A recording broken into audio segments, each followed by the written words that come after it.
guys, today I'm going to do my August wrap up and September TBR.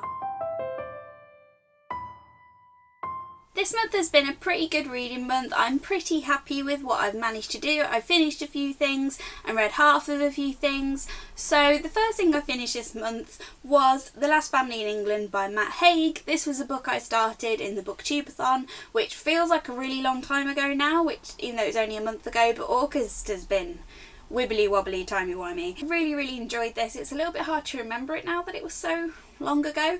But yeah, I finished the last half of this at the very start of the month and I absolutely loved it. This book was great. It's all about Prince, who is a Labrador, and he wants to protect his family from all things that could possibly harm them, and it's basically more of like a family drama book. There's like disputes between the married couple and the kids are going through things and then the grandpa dies, and it's all this kind of like family drama but seen through the eyes of the dog, and he wants to do everything he can to protect them, and it's just a really heartwarming and heartbreaking story. It's just absolutely great. I'd recommend it to anyone that likes dogs or just likes a more quirky perspective of books, because it just really nailed it. It was so endearing and I loved it. I gave it 5 stars. The ending broke my heart. And it was just a really good book, and I'm so glad that Amy recommended it to me. And after that I read A Gathering of Shadows by V.E. Schwab, because I read A Darker Shade of Magic last month during the BookTubeathon, and this was part of my Tome Topple TBR, which I sort of half-heartedly did Tome Topple. I liked the idea of it and it was a push for me to read this book.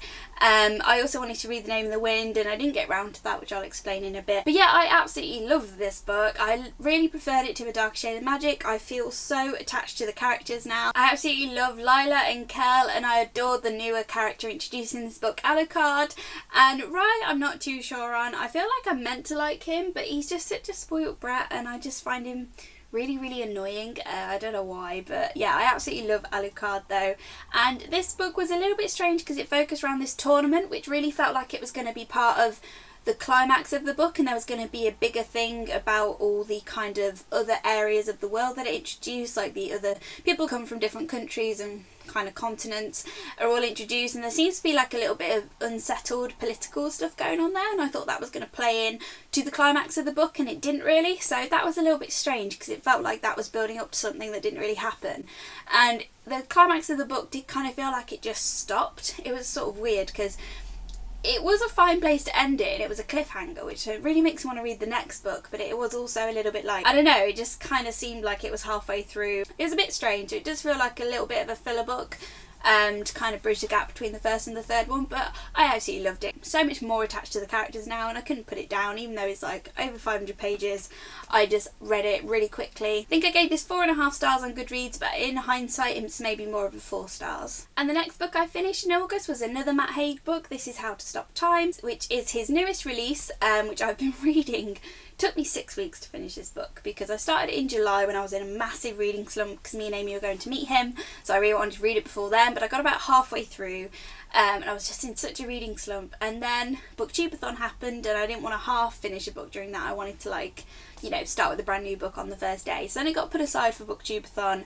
Then I wanted to finish The Last Family in England because I was halfway through that. Then I wanted to read Gathering of Shadows for Tome Topple, so this just got pushed back until like middle of the month, but I did finish it basically all in one go on a long train journey and I absolutely loved it. And I don't think it really affected my reading that I read it so slowly, because I felt really attached to the characters and immersed in the story. I didn't forget anything that had happened in reading it in such a bitty way, and I would just really recommend this. It's all about a character called Tom who ages really slowly, so he's not immortal, but every 15 years of his life he'll look about a year older, so he's 400 years old. He's in modern day England and it tells the tale of him he's pretty depressed now because he can't have proper relationships with people because he has to move around every 8 years, and he can't fall in love because they'll just age and die, and that's something that happened to him when he was younger, which was really sad and difficult. And he's searching for his daughter, who on his wife's deathbed told him that she was like him and also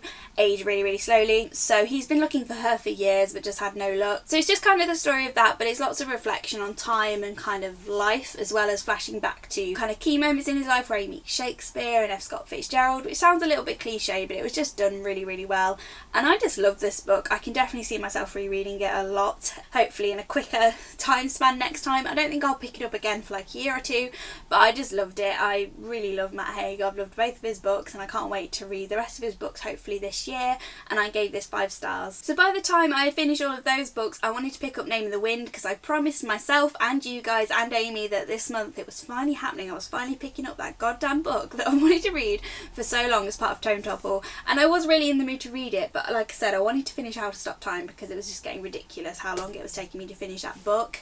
But then it was suddenly like the last week of August and I'm going on holiday on the 2nd of September, so I was like, I really think this is going to take me more than a week to read. I don't want to rush it, but I also don't want to have like I did with How to Stop Time with the Booktubeathon, where I read half of it and then have a week off with loads of other books and come back to it and not feel as in the mood for it. So I was just like, I'm just going to read a few short things for my holiday and come back to Name of the Wind maybe next month, but we'll see. So unfortunately I didn't finish this before finishing this video, but I'm probably going to finish it today or tomorrow. That is George by Alex Gino. I picked up this book on a whim in Waterstones. I was buying my dad his birthday present and I just saw it, and I had never seen it in the UK. I've heard about it on BookTube, and this is a book all about transgender girls. They were born a boy and the name is George, but they know that they're really a girl, and they're around 10 in this book, and it's all kind of focused so far around the fact that they've been reading Charlotte's Web in class and they're going to perform a play of it, and George really wants to play Charlotte. She just absolutely loves everything about Charlotte as a character and the things that she says, but she's told that she's not allowed because she's not a girl, which she obviously knows that she is, so it's kind of the difficulty in that, as well as her trying to come out to people like her parents and her friend, and that's where it's got to around that so far. So I'm about 130 pages in and I've got around 80 pages left, but I'm just loving it so far. It's done so well and it just picks up on like such small details of gender, which is part of a bigger discussion. So even though this is aimed at middle grade, it's really readable for an older audience because there's just such little things like, why on earth have we gendered a spider? There's no reason that the spider in Charlotte's Web is female other than the fact that it's called Charlotte, and that just sort of goes to show the meaningless of names. You know, like she's called George and that means that people think that she's a boy, but she isn't. It's just really, really good so far and I definitely recommend it to anyone. And the other thing that I've been reading that again I haven't finished this month is Harry Potter and the Chamber of Secrets, the illustrated edition. I don't have the dust jacket on at the moment, but I'm absolutely loving this reread of Harry Potter. I'm listening to the podcast Witch Please, which is like these two academics analyse the Harry Potter books and the films really closely and talk about it in such a broad way, and it's amazing. I just can't get enough of it, and that's made me kind of really read the books in a different way, but in a good way. Like I never realised Chamber of Secrets is basically about ethnic cleansing because Salazar Slytherin puts a giant creature in like the basement of a school for the purpose of killing people that aren't pureblood, which is just crazy when you think about it in that sort of way. But yeah, this is amazing. I absolutely love the art. I love everything about it. This is the most I've enjoyed Chamber of Secrets because it's always kind of been one of my least favourite books because of the spiders, I think, and it seems kiddie but it's not as endearing as the first book.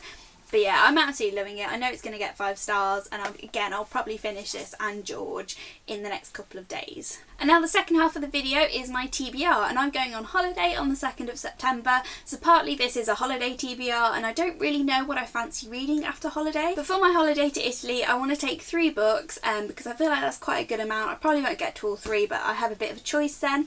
And I've narrowed it down to 5, so I would love to see some comments of people recommending which ones I should pick, but I will just quickly go through them. So the first book is a book that I bought this month kind of for the purpose of going on holiday, and that is One of Us is Lying by Karen M. McManus. This book sounds really, really good. It's basically kind of like The Breakfast Club, so it's like a group of stereotypical teenagers in a high school. I think they're having a detention, but in this one of them is murdered, and it's kind of figuring out who murdered this person, who has like a gossip app, and he kind of has gossip all about all of them, so they all have motives, and it just seems like the perfect holiday book. I think it's going to be really fast paced, and it's kind of a murder mystery but also teeny, so I just think it's going to be really quick to read, and I'm really excited to get around to this one, and I'm definitely taking this one on holiday. And then I also want to read Harry Potter and the Prisoner of Azkaban because I'm just really enjoying my Harry Potter reread, and I think it'd be really nice to read this in Italy because it'll just kind of, I'll have new memories attached to this story that I already love. And this one again, it's not too big, it's like around 300 pages and I love it so much, so I can see myself flying through this one, and it'll just be really nice to read a Harry Potter book abroad because I don't think I've ever done that. I always like a bit of a romance contemporary feel when I'm on holiday, so I've been going through all my contemporaries and I'm not sure which one to pick. So I think Simon vs. a Homo Sapiens Agenda is the one I most want to read because I really want to read The Upside of Unrequited, but I heard that characters from this book appear in that book, so I thought it'd be nice to read this one first. And I am really excited to read this, but I'm kind of like, One of Us is Lying might be too much like this one, so I'm not too sure. So this one I do want to read and I can see myself reading it this month even if I don't take it on holiday. And the other book I'm considering taking is Prince of Shadows by Rachel Caine. I had never really heard anyone talk about this book, but I bought it in Waterstones on a whim, and it's a retelling of Romeo and Juliet that focuses around Benvolio and Rosaline, and I think one of them is like an assassin or a thief. Yeah, Benvolio is the Prince of Shadows, the greatest thief in Verona, and I'm going to Italy and we're probably going to go to Verona, which is why I want to read this one because it seems like it'll be a love story with a little bit of like assassin excitement to it as well, and it's set in the place that I'm going, so this one is also really tempting, but because there's not a lot of hype around it and I haven't really heard anyone talk about it, I'm not as like inclined to pick it up. And then the last one I'm considering taking is 172 Hours on the Moon by Johan Harstad, because I've had this book for such a long time. I remember Robin read it on holiday with me about 4 years ago and Amy's read it and they all really like it, and it seems like a really fast-paced sort of creepy book that will kind of balance out my other books. So after my holiday I will still have 3 weeks left of September, but the only thing I'm kind of specifically wanting to read at the minute is A Conjuring of Light by V.E. Schwab, because I never really marathon series, but there's something about this series that I just want to get it done. I just need to know what happens, and she just announced a companion trilogy to it called The Threads of Magic, and I'm so pumped for this book. It's huge, but I don't even care. Well, it's not that huge, it's like 160 pages longer than A Gathering of Shadows, but I just need to know what's going to happen because the second book ended on a cliffhanger and I just really want to read this while I'm so invested in the story.